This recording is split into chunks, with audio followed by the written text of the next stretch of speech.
Hi everyone, K.Short here, and I would say welcome to an episode of Short Talks. We have been in a hibernation mode for years, and I want to say that right now in this moment, it's just kind of coming off the cuff, and there's no script, there's no nothing. It was just a moment of inspiration that I wanted to act on, and so here I am. So thanks for being here with me. I was eating an orange 10 minutes ago, and maybe just because it was so sweet, that's what inspired me.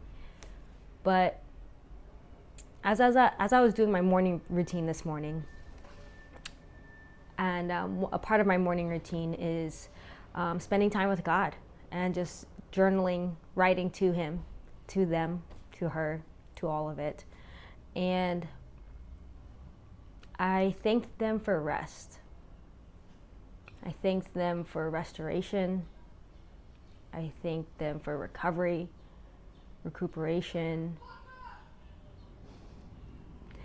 and routine, and any other R word you could think of. And as the hours have been going, I've just been relishing in that and thinking about who I was the last time I talked to all of you, who I was when I was creating content on YouTube. And I mean, ultimately, I've just learned so much since I've been gone. And I haven't ever been gone, right? Been here, been learning, been observing, been listening. And yeah, so I guess I feel like I owe you all a little bit of an update. And really the short version is, after I moved to Tucson, I went into isolation mode. Why I did that was because that was the only way I knew how to protect myself. That was the only way I knew how to not get hurt any more than I already had. And, you know, I wish I could say during that time I was deeply healing. And I probably was. I was definitely healing, probably not deeply, but I was definitely healing. And at the same time, I was also punishing myself. I was punishing myself because I wasn't living up to my potential. And I felt a lot of shame with that. And I still feel some levels of shame, to be transparent with you. And it's because those of you who are subscribed to my channel are most likely from NAU. For those of you who followed me on any platform, it's probably most likely from NAU. And I think the reason why I felt so much shame with that was because NAU was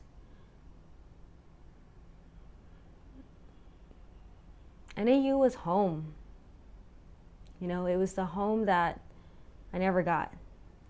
And so to think of my brothers and sisters there and what they're doing, and how they're living their life, of course, there's some feelings of comparison. So I can't only imagine people who actually have siblings, because like, y'all ain't blood, but I'm like, dang, like, look what they're doing, you know?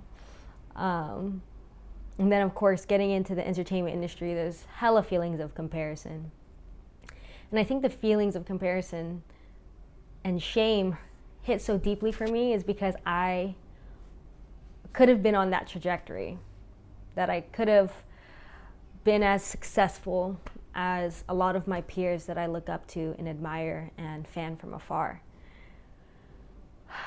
And so I think there was also lots of shame in people who truly supported me, in terms of like who put money down for me, right?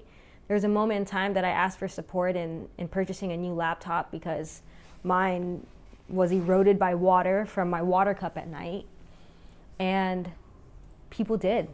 It was for my birthday, thankfully, you know, I had some marketing ideas and then, but they did. And I felt a big responsibility towards repaying them with some level of success.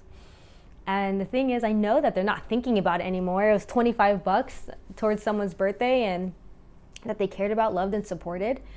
But I thought about it all the time. And I still think about it, about not wanting to let those people down. And it's taking me a long time to realize, like, yo, they're not thinking about it anymore. And I think there was also feelings of shame with my parents and being a first generation American, right? Recognizing how much privilege I had from all of their hard work, that I got to be in these spaces and places that people only dream of. I mean, it's one thing to be in the States, it's another thing to go to college in the States, right? So there was a lot of shame of not living up to that. And I think the hardest part about all of it is that I know that it's in me, right? Like, I know that I have a light in me that's so bright, and that it wants to help warm others. That's really it, you know? And I've been beating myself up, figuring out, why can't I just get it together? Why can't I just get it together? You're so smart, you're so capable, you know, you're so willing. You have all of the tools and resources necessary. You've been such heavily invested in by so many people, by not only, you know, monetary ways, but time, effort, energy, resources, support, encouragement, my gosh. And yet, you're still playing small. And so, it's having to question why. Why am I playing so small? What happened between birth and now that it's hard for me to stick with something, right? The only thing that I really stuck with was college. And so for me, I knew that I at least had 5 years of a threshold that I can stay committed to something. But the thing is, I wasn't committed to the paper, the diploma, you know, the certification, the degree. I was committed to the experience. I was committed to the people. I was committed to giving back. I was committed to enjoying life. And so since I've, you know, left that time and space, I think that's all I've been searching for since then, you know, and I've tried so many things. And I think that's also the harder part, is like, it feels like I've tried everything of my interest. It feels like it. And yet there's no results. There's no results, right? There's no tangible results. And so I think with all of that, right, that's where the shame, the guilt, the disappointment, the not meeting expectations, the not meeting potential, not living up to my potential, all of those feelings stem from. But today, I felt enough. I just felt enough. I feel enough, just as I am right now. And what I was feeling today was that I don't need, for me, in this point in my life anymore, I don't need the validation I once searched for and was starving for, right? Like, I think that's one thing I haven't had the chance to share with all of you, is that I wanted to be a talk show host, or anybody with some sort of name and influence, because I wanted to feel important. I wanted to feel like I was somebody. I wanted to feel of value, that I was enough, that I was worth paying attention to. And I realized I wanted that because I didn't get that from home.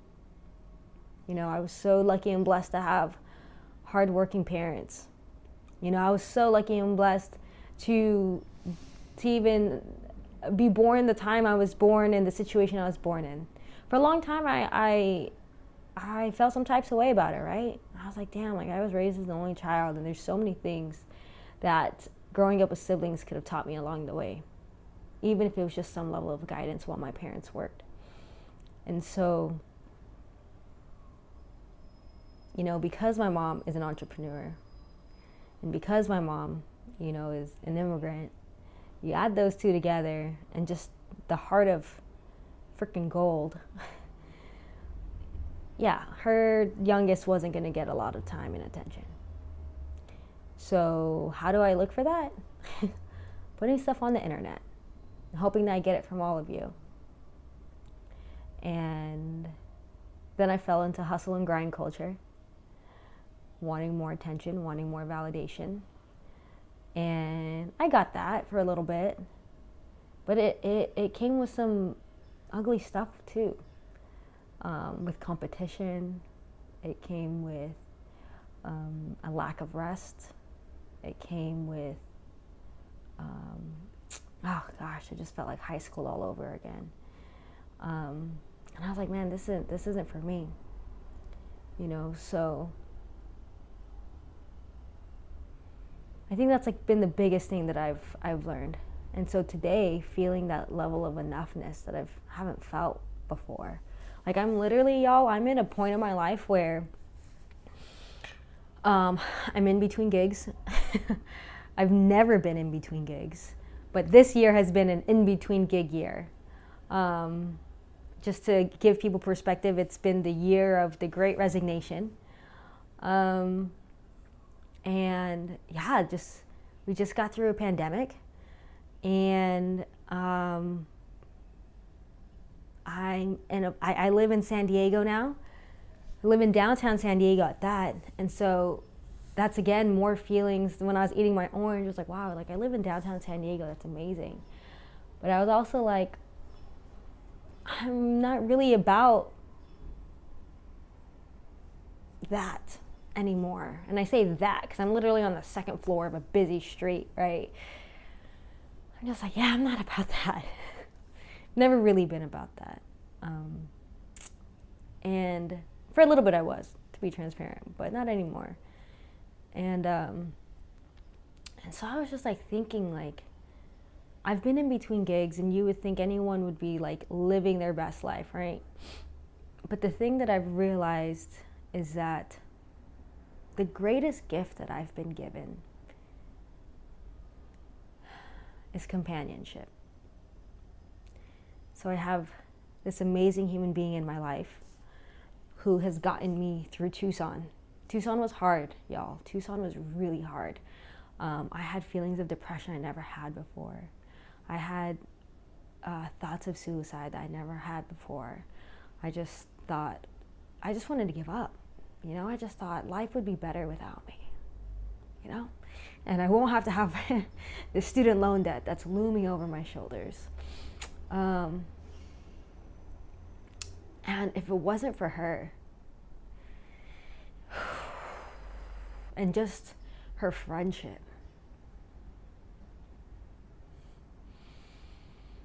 yeah, this would be a different story. I can't sit here and say, yeah, I would have gone through with it, because I could never, for me at least, you know.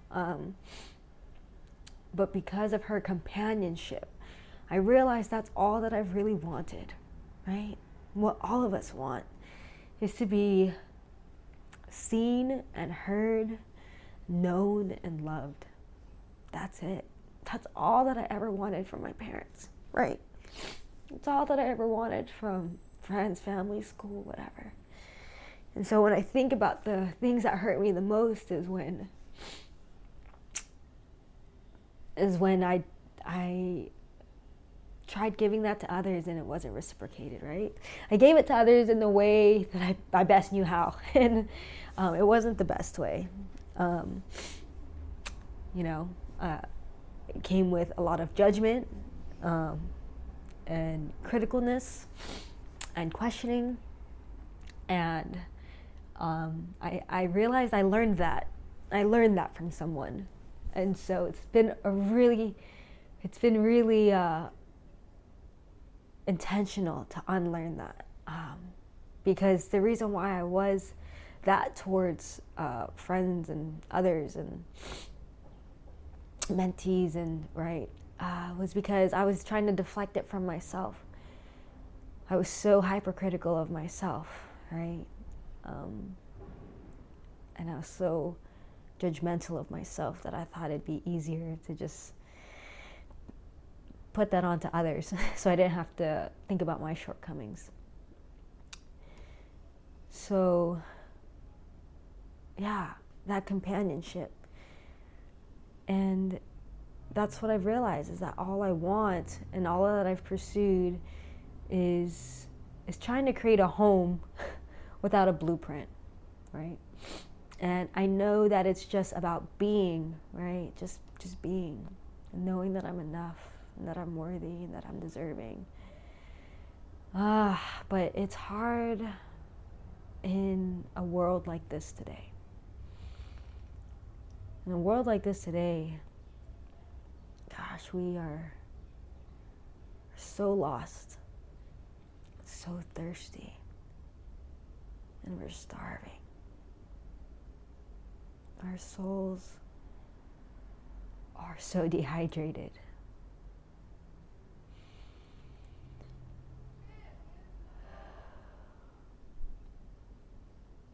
And I see it, I feel it. And I just want nothing more, gosh. I want nothing more than just to be the best part of people's day. To be a part of people's story in a way that told them to keep going. That was encouraging and supportive and non-judgmental, not critical. And that I just allowed them to be. And so I thought about that enoughness, and I thought, what's the best way I can do this? It's the best way I can do this. And in two places. In the church and in coffee. And that's something that is kind of hard to chew on, because I've been doing coffee for a long time. And there's nothing wrong with that. I loved it. It's my jam. That green apron has gotten me as far as I am and has taken care of me. And the only reason why I left is because folks are different. After the pandemic, folks are different. So I was just thinking, gosh, am I just really going to go back to coffee? Is that it? And of course I would want to go back more intentionally and do more, because I know that I can. But I was like, yeah, I think I am. And finally thinking, like, I'm enough. And that I'm not my career. I'm not the work that I do, right? I'm not based off of how productive and busy I am. You know? I was like, I just want to be amongst people. I just want to converse with folks. Get to know folks, right? I just want to be a part of everyday life. I want to go to my grocer. I want to go to my barbershop. I want to go to, I just want to go down the street and be with people who are just trying to make a better living in life for themselves. And I think that's what's been hard about living in San Diego and downtown San Diego particularly, was that of course there's a hustle and bustle to it, right? And on the flip side, there's also lots of relaxation and rest. But not that I can't do it here, because I can, but gosh, I was like, what would it be like to just live in a small town and have that, Because I can't, reality is I can't go back into isolation, That's not good for anybody. But for me, it's friendship, it's companionship, it's doing life with each other, and just living life and enjoying life, having more laughter and joy and play in my life, right? And that's just kind of hard in the current reality that I have. It's not hard, I can do it, but it's just the way the world is, we're just with the internet and everything else. It just brings about different challenges. So I don't know, it's again those feelings of like, oh, living up to your potential. You're not living up to your potential. But I think I have to reframe what potential means. Right? I think that you can still contribute and be of value and serve others without feelings of potential, right? I think the word potential I have to reframe in a smaller way. It needs to be potential for connection. It needs to be potential for curiosity, potential for understanding, potential for being. And how do we be free right now, just as we are? And I know that's hard because when we think of freedom, we think of financial freedom. But I just think I am already free.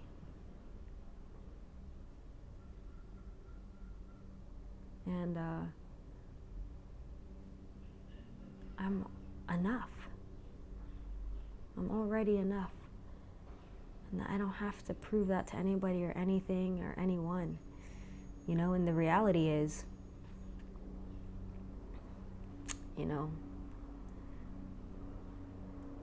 I haven't built a life where folks are checking in on me.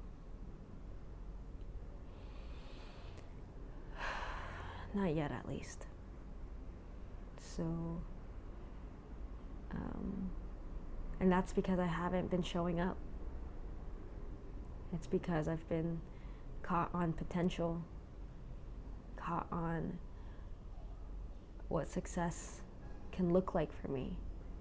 And I think that's the hardest part about this is I know in my heart that if I really wanted it, I really wanted to, I have all of the ingredients to do so, to make a really bomb dish. But in my heart, I can't do that if I know that I'm not doing it for people that I truly love and care about. And really doing it for folks for a reason, It feels very self-serving to do it. And if I do it, it's coming from, again, feelings of not enoughness and validation. And so it's one of those things where I'm kind of in this place where I'm just trying to respond to things instead of react and initiate. Just trying to find my flow of my soul and my being and what they want to do. And today they wanted to make a video. So here we are making a video. Just in case anyone was wondering. So with that said, thanks for watching. I know it's a long one, but I just thought I'd give you a snippet of what's been going on in my life for the past 5 years. And I hope that you have been taking care of yourself, really. And that you are becoming the person that you already are. Just becoming more of ourselves. That's really what it is. And being surrounded by folks who love and appreciate that. So, all right, y'all. I'll talk to y'all soon, whenever that is. And like I said, I'm here if you want to chat. You know what to do. All right. Bye, y'all.